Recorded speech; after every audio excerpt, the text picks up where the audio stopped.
Con su venia, presidenta. Adelante, diputada. Estimados diputadas y diputados, vengo a presentar el día de hoy una iniciativa con proyecto de decreto que reforma el artículo 93 constitucional para establecer que los servidores públicos federales deberán presentar un informe final de su encargo ante este Congreso de la Unión y la correspondiente Cámara. Tendrán un plazo hasta de 90 días posteriores a la conclusión de su encargo señalado para solicitar, además, la comparecencia del servidor público saliente. Además, los servidores públicos que ya hayan sido titulares de algún órgano del ámbito federal encargado de proteger o salvaguardar derechos humanos también presentarán un informe final y comparecerán ante cualquiera de las cámaras. Lo anterior bajo la siguiente argumentación.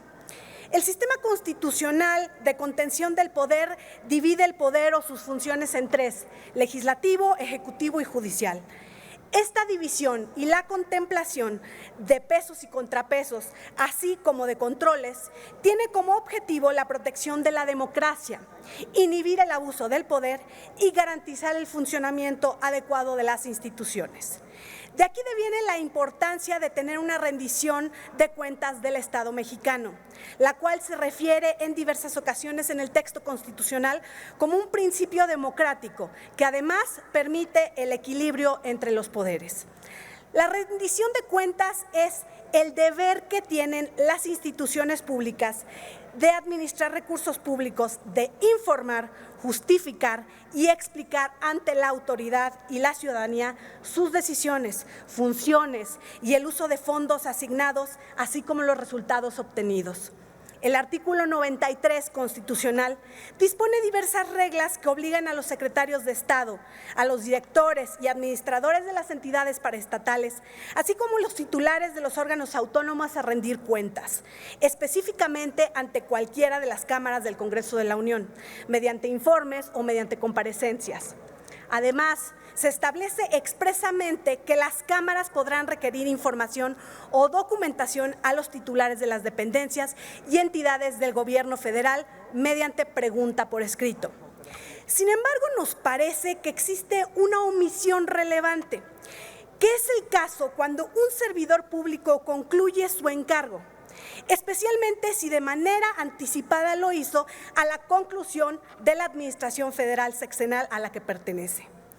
Es decir, no tiene la obligación de presentar un informe final del estado en que queda su dependencia tras su salida.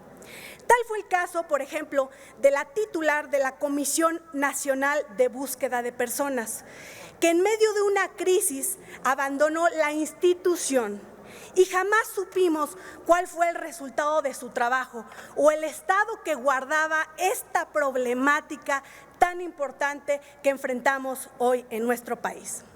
Es decir, la salida de algunos servidores públicos puede responder a un mero reajuste de la estructura del gobierno federal, pero en otras ocasiones responde a una crisis en el área en cuestión, a fallas, a errores o a hechos que incluso pueden implicar responsabilidad en el servicio público.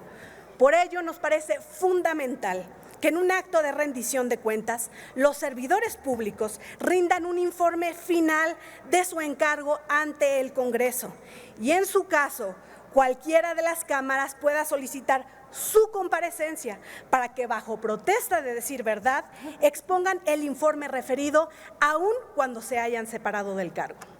Pero además, incorporamos a los servidores públicos encargados de órganos o dependencias no incluidas en el listado vigente, cuya competencia involucra la protección o salvaguarda de los derechos humanos. Y esto es por la importancia que tiene hoy en día justamente este tema en nuestro país. En este caso se contemplan órganos desconcentrados, descentralizados o especializados de cualquier dependencia de la Administración Pública Federal o dentro de organismos autónomos que hayan tenido como competencia central asuntos en materia de derechos humanos. De esta forma se busca no solo que el Poder Legislativo, con la representación popular que le atañe, conozca las razones de la salida del servidor o la servidora pública, si éstas fueran relevantes para el interés público, sino conocer la situación en que queda la institución, que finalmente y con independencia de su titular, debe de servir a la ciudadanía eficiente y eficazmente. Por lo anterior, diputadas y diputados, espero que la presente propuesta tenga un visto bueno en las comisiones y eventualmente su anuencia en el Pleno en beneficio de la democracia de nuestro país. Es cuanto. Muchísimas gracias. Muchas gracias, diputada Rubio Fernández.